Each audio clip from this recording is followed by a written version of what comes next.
I'll be honest, I'm tired of competitive multiplayer games. They're not fun for me anymore. I don't find them fun anymore.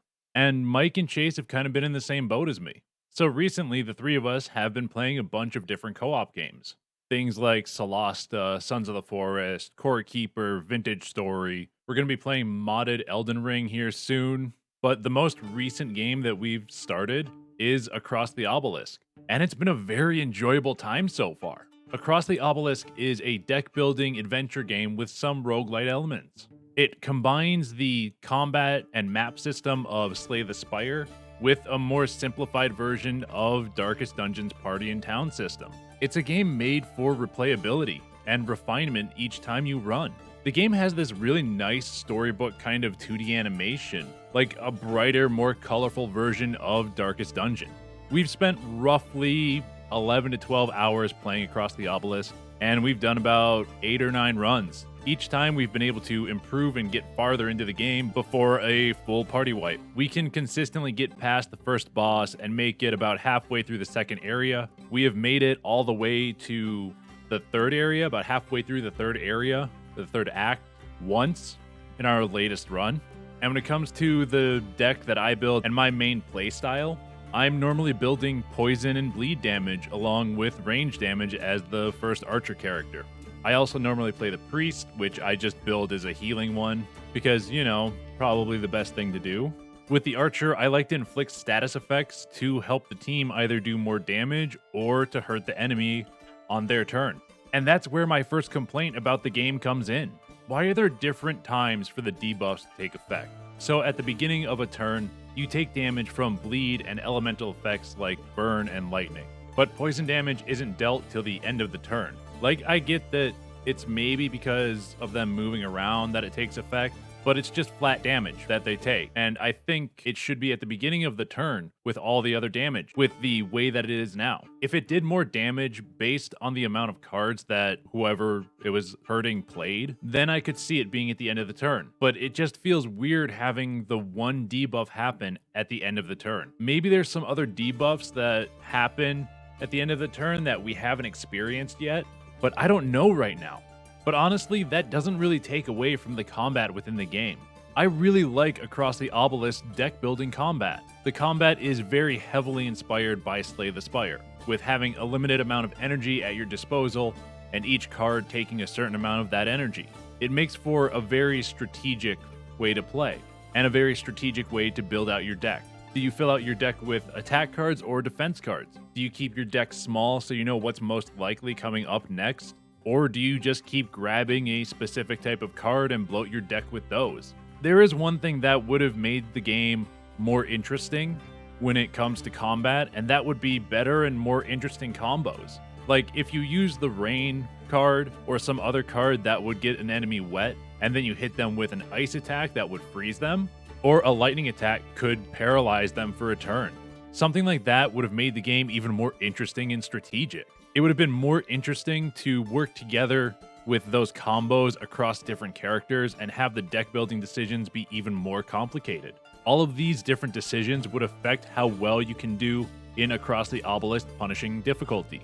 Across the Obelisk has some really punishing difficulty, especially before you have a good strategy made for your character's decks. But as you adapt your deck during each run, then it becomes slightly easier. The reason that I said earlier that the game has some roguelite elements is because in most roguelite games, there is a sense of randomness for each run. Look at Slay the Spire or Hades. They're random every time. Like when you jump into a run, it's all random. Across the Obelisk doesn't have that. Every run has events that can change depending on which characters you bring, but all the fights don't change except for the madness modifiers that are meant to make the fights harder but give you better rewards. And after you've gone through a fight, it tells you what the fight will be after that, even in a new run. And the events are also basically the same each time. It's just that different characters may unlock different responses and may get you additional things like gold or crystals or experience. It's kind of the most disappointing part of the game with the lack of randomness in this roguelite. With that being the most disappointing part, the most annoying part of the game is the limited equipment slot. What annoys me about the limited equipment equipment slots is that there are only 5 equipment slots per character, but there could easily be more, and it wouldn't really unbalance the game too much. My thoughts are adding in a hand and leg slot for every character, and then at least for the frontline characters, a specialty slot. I think this would help by giving players more options of what they can equip at once and things they need to think about at the shops. Having certain specialty slots for certain characters or classes would increase the rarity of their drops and would make them more valuable for that class. Like giving the warrior class a shield slot so that they could tank a little bit better would help with the party's survivability.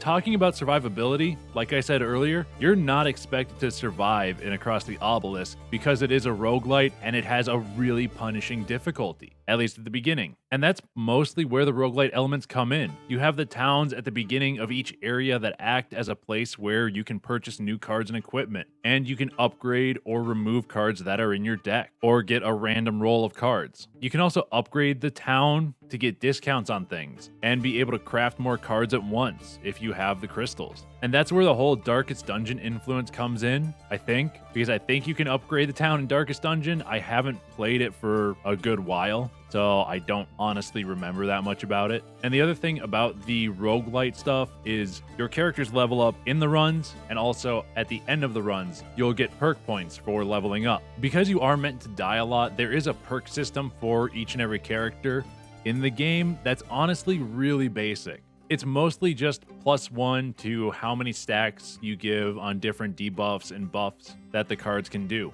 Like adding in an extra thing of poison when you attack with poison, or healing for 1 more point when casting a healing spell, or using a healing card. It's nothing super interesting when it comes to perks. It's just really basic.